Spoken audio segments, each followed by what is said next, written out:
네, 오늘 주시는 하나님의 말씀 마가복음 11장 말씀입니다. 여러분 가지고 계신 성경 신약 성경이고요. 마가복음 11장 11절에서 21절까지 말씀 중심으로 말씀을 나누도록 하겠습니다. 오늘 제목이 우리 삶에도 파괴가 있어야 합니다라는 제목인데요. 파괴라는 것을 오늘 좀 소개하도록 하겠습니다. 계속 예수님께서 공생애를 마치시고 거의 이제 마지막 주간 남겨놓고 계신데 그 주간에 있었던 일을 나누고 있습니다. 지난주에는 마가복음 11장 1절에서 10절까지 말씀을 중심으로 예수님과 또 제자들, 나귀 주인을 통해서 헌신에 대한 교훈을 나눴는데요. 오늘은 그 후에 있었던 일을 계속 보려고 합니다. 자, 예루살렘 성에 도착하신 그 예수님은 이제 성전에 들어가셨습니다. 그리고 거기서 모든 것을 둘러보셨습니다. 근데 들어가서 이곳저곳 꼼꼼히 잘 둘러보시는데 시간이 많이 걸렸던 것 같습니다. 그만 날이 저물어 버린 것입니다. 그래서 예수님께서는 12제자와 함께 다시 베다니로 가셨습니다. 그러니까 예루살렘에 오신 첫날 예수님께서는 예루살렘에서 다시 한 3km 남짓 떨어진 이 베다니라고 하는 그 마을에서 하룻밤을 보내신 것입니다. 자, 그리고 이제 예루살렘에 오신 둘째 날이 되었습니다. 예수님께서는 이 12제자들과 함께 다시 예루살렘 성으로 들어가십니다. 근데 이제 요때 있었던 일인데요. 마가복음 11장 11절에서 13절까지 말씀, 이튿날 우리 한번 읽겠습니다. 이튿날 그들이 같이 한번 읽습니다. 시작. 이튿날 그들이 베다니에서 나왔을 때에 예수께서 시장하신지라 멀리서 잎사귀 있는 한 무화과 나무를 보시고 혹 그 나무에 무엇이 있을까 하여 가셨더니 가서 보신즉 잎사귀 외에 아무것도 없더라. 이는 무화과의 때가 아님이라. 아멘. 자, 지금 예루살렘으로 가려고 딱 길을 나서셨던 것 같아요. 근데 그 베다니였겠죠. 거기서 이제 딱 길을 나서는 길에 예수님께서 배가 고프셨다고 합니다. 자, 근데 멀리 잎이 무성한 어떤 무화과 나무가 보이는 거예요. 여러분, 무화과 나무는요 당시에 그 서민들이 마음껏 먹을 수 있는 과일이었습니다. 예수님 당시는 4월부터 9월까지 무화과 나무에 열매가 열리면 아무나 따먹어도 되었습니다. 주인 허락 없이 말이죠. 정말 좋았겠죠. 그래서였을까요? 지금 예수님께서는요 혹시 그 나무에 열매가 있을까 해서 가까이 가서 보셨습니다. 그런데 안타깝게도 이 무화과 나무에는 잎사귀만 가득하고 아무것도 없었습니다. 왜냐하면 이때는 무화과의 철이 아니었기 때문입니다. 자, 그럼 예수님은 어떻게 하셨을까요? 기적을 베푸셔서 열매가 열려라 하고 열매가 막 열리게 한 다음에 제자들과 같이 무화과를 드셨을까요? 저 같으면 그렇게 했을 것 같은데 예수님은 그렇게 안 하셨고요. 한번 보겠습니다. 마가복음 11장 14절인데요. 예수께서 한번 읽겠습니다. 시작. 예수께서 나무에게 말씀하여 이르시되 이제부터 영원토록 사람이 내게서 열매를 따먹지 못하리라 하시니 제자들이 이를 듣더라. 아멘. 예수님 지금 어떻게 하셨습니까? 그 나무에게 뭐라 그러셨어요? 이제부터 영원히 사람들이 내게서 열매를 따먹지 못할 것이다 라고 말씀하셨습니다. 그러니까 무화과 나무를 지금 저주하신 거예요. 그리고 이렇게 예수님께서 저주하는 것을 곁에 있던 제자들이 다 보았습니다. 아니, 그러면 여러분, 이렇게 예수님께서 저주하신 이 무화과는 그 후에 어떻게 되었을까요? 궁금하시죠? 우리는 그 다음날, 그러니까 입성하시고 세 번째 날이 되겠네요. 예수님과 제자들이 다시 그 길을 지나가게 되는데 그때 나누었던 대화를 통해서 그 결과를 알 수 있습니다. 잠깐 보려고 하는데요. 마가복음 11장 20절에서 21절까지 말씀인데요. 마가복음 11장 20절에서 21절까지 말씀, 그들이 같이 한번 읽습니다. 시작. 그들이 아침에 지나갈 때 무화과 나무가 뿌리째 마른 것을 보고 베드로가 생각이 나서 여짜오되 라삐어 보소서 저주하신 무화과 나무가 말랐나이다. 아멘. 자, 무화과 나무를 저주하신 바로 그 다음 날 아침에 예수님과 제자들이 길을 가다가 그 전날 예수님께서 저주한 무화과 나무를 보았습니다. 근데 어떻게 돼 있었어요? 뿌리째 다 말라 있었어요. 이때 베드로가 예수님의 했던 그 말씀이 생각나서 선생님 저것 좀 보십시오. 어제 저주하신 그 무화과가 다 말라 버렸습니다 라고 말했습니다. 어떤 일이 일어난 겁니까? 예수님께 저주받은 그 무화과 나무가 말라 죽은 거예요. 자, 지금까지 예수님께서 그 무화과 나무를 저주하신 그 말씀을 살펴보았는데 여러분 좀 이상하지 않습니까? 예수님께서 무슨 분노 조절 장애를 겪는 그런 사람처럼 보입니다. 근데 막 배가 고픈 거예요. 열매가 먹고 싶은 거예요. 아무것도 없어요. 그러니까 욱해가지고 지금 제철이 아니라고 했는데 제철이 아니어서 열매가 없는 그 무화과 나무를 확 저주하는 것처럼 그렇게 보입니다. 여러분 실제로요 이 장면을 보고 어이없는 행동이었다라고 평가한 사람이 있었는데요. 여러분 노벨 평화상 수상자인 알버트 슈바이처를 잘 알고 계시죠? 이 사람이 그 자기의 저서 역사적 예수를 찾아서라는 책에서 예수님께서 무화과 나무 저주한 것을 스트레스 받아서 이렇게 확 지른 거다라고 이제 이렇게 평가를 했습니다. 4일 뒤면 예수님이 십자가를 지시잖아요. 근데 그걸 생각하니까 엄청나게 스트레스를 받아서 지금 인내를 하지 못하고 저지른 어떤 어처구니 없는 사건으로 소개하고 있는 것이죠. 어떻습니까? 여러분도 그렇게 생각하십니까? 네, 여러분 이런 생각은 오해입니다. 이스라엘의 무화과 나무에 대해서 잘 모르기 때문에 생겨난 오해인 것이죠. 이 본문을 제대로 이해하려면 당시 이스라엘의 식생을 알아야 합니다. 여러분 예수님 당시 이스라엘에는요 5종의 과일이 있었어요. 대표 과일이 5개예요. 근데 이걸 이제 그 수확하는 순서로 이제 소개를 해보자면 가장 먼저 포도를 8월에 수확했습니다. 8월에 뭘 수확했다고요? 포도. 9월에는 석류를 수확을 했고요. 10월에는 올리브를 수확을 했고 11월에는 대추야자를 수확을 했습니다. 그러니까 이스라엘은 8, 9, 10, 11월까지 계속 과일이 열렸어요. 그럼 언제 과일이 없습니까? 전년도 12월부터 7월까지 8개월간 과일이 없는 거죠. 근데 예수님이 지금 있어 가신 때는 언제예요? 4월쯤에 4월 대략. 그러니까 6월절이니까 우리가 사용하는 태양력으로 보면 한 4월 정도예요. 그러면 지금 과일이 없겠죠? 포도나 뭐 석류나 올리브나 대추야자나 이런 건 이제 없을 거 아니에요. 근데 이 시기에 열매 맺는 과일이 있었는데 그게 바로 무화과였어요. 무화과는 4월부터 10월까지 무려 7개월간 열매를 먹을 수 있었습니다. 근데 여러분 그러니까 전년 12월부터 한 5개월간 과일을 못 먹다가 한 4월 정도 되면은 무화과가 과일을 처음으로 열기 시작하니까 사람들이 이 과일을 엄청 기다리지 않았겠습니까? 근데 여러분 좀 이상하지 않습니까? 어떻게 7개월이나 과일을 먹는 게 가능했을까요? 사실 무화과의 수확기는 10월입니다. 일대 결실한 무화과는 알이 크고 맛이 좋았습니다. 유대인들은 10월에 수확한 이 무화과를 테에나라고 불렀습니다. 뭐라고 불렀다고요? 테에나라고 불렀어요. 테에나. 그게 진짜 무화과의 과일이에요. 하지만 4월부터 9월까지 4회에서 한 5회 정도 작은 열매가 열렸습니다. 유대인들은 그것을 파게라고 불렀습니다. 파게는 10월에 수확하는 테에나보다는 좀 알이 작고 맛도 없었지만 이것 외에 다른 먹거리가 없던 유대인들에게 파게는 훌륭한 먹거리가 되어 주었습니다. 특히 나그네나 서민들에게는 둘도 없는 식사거리가 되어 주었습니다.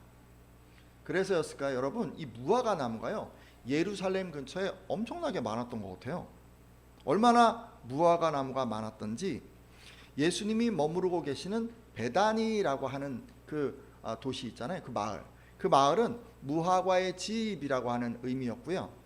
바로 옆에 벳바게가 있었잖아요. 벳바게는 벳파게라는 그런 음역으로 이루어져서 덜 익은 무화과인 파게의 도시, 파게의 집이라는 그런 의미였습니다.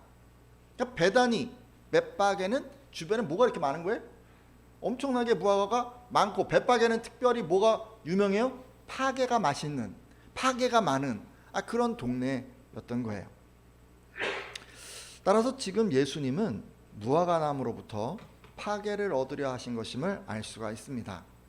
무화과의 수확기가 아니었기 때문에 제대로 된 태에나는 얻을 수 없었지만, 그렇더라도 4월경부터 얻을 수 있는 이 작은 열매 파괴를 얻으려고 하신 것입니다.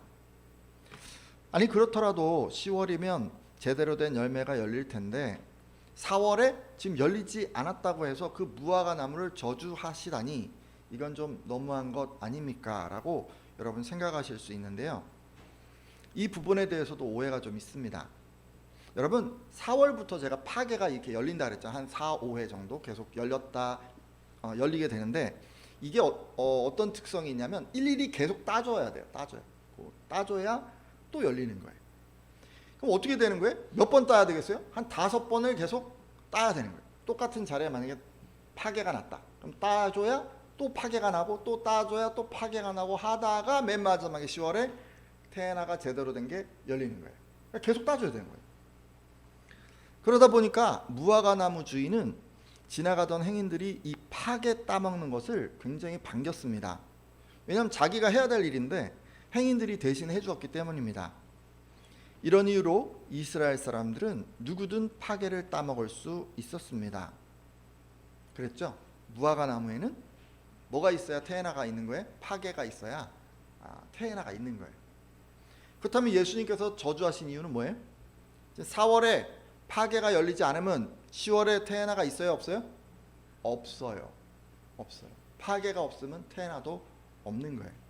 그래서 결국 이 무화과 나무는 열매를 맺지 못하는 나무였던 것입니다. 그래서 예수님께서 저주하신 이유는 분명합니다. 겉으로 보기에는요, 이게 잎이 굉장히 풍성해서 많은 열매가 열릴 것처럼 보이지만 실상은 현재도 앞으로도 열매가 열리지 않을 것이기 때문에 저주하신 것입니다. 여러분, 이제 오해가 좀 풀리셨습니까? 파괴가 열리지 않으면 지금 예수님의 저주를 받게 된다는데, 자, 그렇다면 우리 신앙생활에서 파괴, 그리고 궁극적으로 10월쯤 열매 맺는 그 태에나, 이건 뭘 의미할까요? 여러분, 일단 태에나는 이렇게 생각해 볼 수 있습니다. 궁극적으로 우리가 이르게 될 영화를 생각해 볼 수 있습니다. 우리는 마지막 날이 되면 부활의 몸을 입고 영화에 이르게 될 것입니다. 그때면 누구든 부족함을 메꾸고 완전한 예수님의 형상으로 변화될 것입니다. 그래서 지금껏 한 번도 누리지 못한 최고의 영성, 최고의 지성, 최고의 어떤 품성, 이런 것들을 우리가 이제 다 갖게 되겠죠. 한마디로 우리의 모습이 가장 맛있는 태에나 열매처럼 그렇게 우리가 바뀌어지는 거예요. 자, 그리고요, 파괴는요, 성화를 의미합니다. 맛이 완전하지는 않지만 그럼에도 다른 사람들에게 반복해서 유익을 준다는 것에서 그 의미를 유추해 볼 수 있습니다. 앞서 제가 그랬죠. 파괴가 열리지 않으면 태에나도 열리지 않는다. 그럼 뭐가 없으면 모두 없는 거예요? 신앙생활에서 성화의 과정이 없으면 영화도 없다는 것을 우리가 알 수가 있어요. 그러니까 구원 못 받는다는 거예요. 그런 의미에서 우리 삶에서 성화는 선택할 수 있는 것이 아닙니다. 구원을 받기 위해서 반드시 있어야 하는 과정입니다. 따라서 오늘 함께한 예배자들은 성화에 힘써 주십시오. 예수님은 여러분의 삶이 성화되어서 주변 사람들에게 유익을 끼치기를 바라십니다. 그래서 굶주린 사람들이 여러분을 통해서 허기를 면하시기를 바라시고, 지친 나그네들이 여러분을 통해서 용기를 얻고 삶의 의미를 발견하기를 바라십니다. 여러분이 성화에 힘쓰시면 자연스럽게 이런 일이 일어나는 것입니다. 주변 사람들이 여러분으로부터 이런 것들을 공급받게 되는 거예요. 반면에 성화에 힘쓰지 않는다면 어떻게 될까요? 그냥 이러저러한 이유로 계속 그 자리에 머물러 있다면 여러분에게는 예수님의 저주가 임할 것이고 결국 구원에 이르지 못할 것입니다. 되게 슬픈 얘기죠, 어떻게 보면. 지금까지 무화과 나무를 이제 좀 무화과 나무에 대해서 우리가 좀 알아보면서 이 무화과 나무를 저주하신 예수님이 이상한 게 아니라 지금 열매 없는 무화과가 이상한 거라는 것을 우리가 알게 되었습니다. 그리고 무화과 나무에 파괴가 열리지 않으면 태에나가 열리지 않는 것처럼 성도의 삶에도 성화가 없으면 마지막 날에 영화에 이를 수 없다는 것도 알게 되었습니다. 그렇다면 어떤 게 뭐가 우리로 하여금 이 성화되는 것을 막을까요? 우리는 뒤에 나오는 이야기를 통해서 우리 안에 성화되지 못하게 만드는 요인이 무엇인지 한번 확인해 볼 수 있습니다. 계속 말씀을 조금만 더 보려고 하는데요. 자, 이제 열매 맺지 못하는 무화과를 저주하시고 예수님은 예루살렘으로 들어가셨습니다. 거기서 어떤 일이 있었는지 잠깐 보려고 하는데요. 마가복음 11장 15절에서 17절까지 말씀입니다. 제가 읽겠습니다. 마가복음 11장 15절에서 17절까지 말씀인데요. 그들이 예루살렘에 들어가니라 예수께서 성전에 들어가사 성전 안에서 매매하는 자들을 내쫓으시며 돈 바꾸는 자들의 상과 비둘기 파는 자들의 의자를 둘러 엎으시며 아무나 물건을 가지고 성전 안으로 지나다님을 허락하지 아니하시고 내 집은 만민이 기도하는 집이라 칭함을 받으리라고 하지 아니하였느냐 너희는 강도의 소굴을 만들었도다. 아멘. 여러분 지금 그들이라고 시작을 했는데 예수님과 12제자들이에요. 예루살렘에 들어갔어요. 예수님께서는 성전에 들어가셔서 성전뜰에서 팔고 있는 사람들을 내쫓으시면서 돈 바꿔주는 사람들의 그 상, 비둘기 파는 사람들의 의자 이런 것들을 다 둘러 엎으셨습니다. 그리고 사람들이 성전뜰을 가로질러서 물건을 나르는 것도 금하셨습니다. 그러시면서 이렇게 얘기하셨어요. 내 집은 만민이 기도하는 집이라 불릴 것이라 하지 않았느냐? 그런데 너희는 그곳을 강도의 소굴로 만들어 버렸다라고 이렇게 말씀하셨습니다. 왜 이렇게 하셨을까요? 너무 이게 폭력적으로 보이는데, 자, 한번 예수님이 왜 그랬는지 한번 좀 살펴보겠습니다. 당시요 온 민족이 나와서 기도해야 할 이 성전들에는 온갖 가축들이 들끓었습니다. 왜냐하면 대제사장들에게 고용된 이 상인들이 제사용 제물을 이 성전 뜰에서 팔았기 때문입니다. 그래서 성전 뜰 안에는 가격을 흥정하는 사람들로 인해서 늘 시장과 같은 분위기였습니다. 게다가 상인들은 이 대제사장의 비호 아래 온전치 않은 제물을 싼 값에 떼어와서 비싼 값에 팔았습니다. 그러니까 대제사장들과 이 상인들이 결탁해서 하나님이 원치 않는 이 가축을 제물로 드리게 한 것입니다. 자, 그런가 하면 성전뜰 한편에는 돈 바꾸는 환전상들도 있었습니다. 대제사장들은 더러운 이방인들의 돈을 하나님께서는 받지 않으신다라고 주장했습니다. 그래서 자신들이 인정한 이 환전상들로 하여금 이방인들의 화폐를 성전화폐로 바꿔주게 했습니다. 근데 환전이 공짜가 아니었어요. 환전상들은 돈을 바꿔주는 대가로 적지 않은 수수료를 챙겼습니다. 그리고 대제사장들은 환전상에게 이 자격을 주는 대신에 그들로부터 뒷돈을 챙겼습니다. 여러분, 그러니까 이 거룩해야 할 이 성전이 어떻게 변했겠습니까? 기도는커녕 가축들의 분뇨와 상인들의 고함 소리로 시장판이 되어버리고 말았습니다.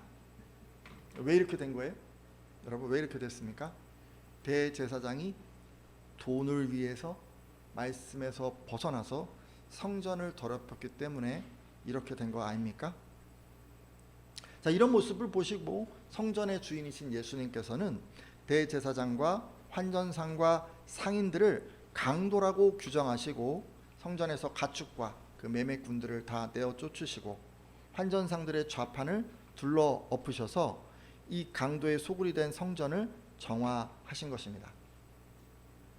자, 그럼 여러분, 지금 예수님께서 이 얘기를 이제 이어서 하셨는데, 그럼 이 얘기 속에서 성화를 막는 요인이 뭐라고 여러분은 생각하십니까? 여러분이 예수님을 향해서 닮아가게 하는데, 여러분의 삶이 거룩으로 나아가게 하는데 막는 요인이 지금 뭐라고 생각이 되십니까? 욕심이죠. 욕심. 이 대제사장마저요 자신의 욕심 때문에 성전을 강도의 소굴로 만든 것을 볼 때 성화를 막는 것은 욕심이라는 것을 알 수 있습니다. 그리고 누구든 욕심의 노예가 되면 어떻게 되는 거예요? 하나님 말씀에 순종하지 않는 거예요. 우리는 이런 것도 알 수가 있어요. 실제로 유대인 종교 지도자들을 보면 그들에게는 욕심만 있고 순종이 없었습니다. 겉으로 볼 때 이 사람들은 누구보다도 열심으로 하나님을 섬기고 있었는데 실제로는 하나님의 말씀에서 떠나 있었고 돈과 권력을 위해서 악을 행하고 있었습니다. 그러니까 욕심을 따르면서도 하나님께 순종하는 척 위선적인 신앙생활을 하고 있었던 것입니다. 지금 제가 유대인들, 제사장, 유대교 얘기를 하고 있는데 그럼 우리는 어떤가요? 오늘날 한국교회, 우리의 모습은 어떻습니까? 안타깝지만 이 땅의 교회 가운데도 타락한 이 유대교의 뒤를 쫓는 교회가 있는 것 같습니다. 말씀을 쫓지 않고 그냥 욕심을 따르는 그런 교회들이 종종 있는 것 같아요. 실제로 어떤 종교 지도자는 교회를 자기 사업체처럼 여기기도 하고 또 어떤 성도는 교회를 이용해서 자기의 어떤 정치적, 경제적 목적을 이루려 하기도 합니다. 이런 사람들은 하나님의 말씀에 순종하지 않죠. 자신의 욕심을 이루기 위해서 겉으로만 순종하는 척 할 뿐입니다. 여러분, 그러면 예수님이 어떻게 하실까요? 유대인 종교 지도자들에게 하신 것처럼 동일하게 하시지는 않을까요? 여러분, 예수님은요, 부패하고 타락한 교회를 향하여서 채찍을 들으실 것입니다. 그리고 위선을 행하는 자들을 다 쫓아내고 그들이 깔아놓은 상을 뒤엎으실 것입니다. 여러분, 이 일이 지금 일어나지 않는다고 해서 우리가 일어나지 않는다 생각하면 안 돼요. 성경은 뭐라고 얘기합니까? 그런 일이 일어난다고 얘기하고 있어요. 언제가 될지 몰라요. 지금 그런 교회들이 승승장구하고 있는지 모르지만 여러분, 예수님은 어느 시에 그곳을 방문하실지 몰라요. 그리고 이건 성도들도 마찬가지 아닙니까? 표면적으로는 신앙생활 잘하는 것처럼 보이지만 실제로는 자기 욕심을 포기하지 않고 말씀에 대한 순종마저 미루는 성도가 있다면 예수님이 이 사람을 강도라고 칭하실 것입니다. 그리고 성전에서 쫓아내고 인생 채찍으로 그를 치실 것입니다. 그가 어떤 상을 깔아놓았든 들어놓은 상을 다 뒤집어 엎으실 것입니다. 근데 예수님이 성도들을 사랑하는데 왜 이렇게 하시는 거예요? 이 사람이 자기뿐 아니라 성전까지 더럽히기 때문 아닙니까? 자기 욕심 때문에 다른 사람까지 다 지옥으로 끌고 가기 때문이 아닙니까? 그래서 이렇게 하시는 거잖아요. 여러분, 그걸 아셔야 돼요. 그럼 우리 어떻게 하면 좋을까요? 혹시 우리가 욕심을 쫓아 위선적인 신앙으로 나아갔다면 속히 돌이켜야 합니다. 다른 게 없어요. 지금 이 말씀을 보면 딱 이거다라고 제시하지는 않았지만 우리가 파괴의 열매, 성화의 열매를 맺기 위해서 꼭 필요한 건 다른 것이 아닙니다. 말씀에 대한 순종이에요. 말씀에 대한 순종을 지체하거나 미루거나 하지 않으면 우리 안에 성화는 일어나지 않습니다. 여러분, 반드시 돌이키시면 그 다음은 순종의 길로 들어가십시오. 이제 말씀을 맺고 기도하려고 하는데요. 오늘은 이런 얘기를 했어요. 성화가 없으면 마지막 날에 영화에 이를 수 없다. 이런 얘기를 했습니다. 혹시 성화를 미루거나 소홀하게 생각해왔던 분들이 계시면 돌이켜 주시고 이후로는 성화에 힘쓰겠다고 결단해 주십시오. 그리고 성화의 이 열매를 맺으려면 욕심을 버리고 말씀에 순종해야 한다고 했습니다. 혹시 욕심을 포기하지 않아서 순종하지 않았던 분들 계시다면 돌이켜 주시고 이후로는 말씀에 순종하는 성도가 되겠다고 결단해 주십시오. 여러분, 이렇게 기도하는 분들마다 영적으로 굶주린 사람들을 배부르게 하는 파괴의 성도가 되시리라 믿습니다.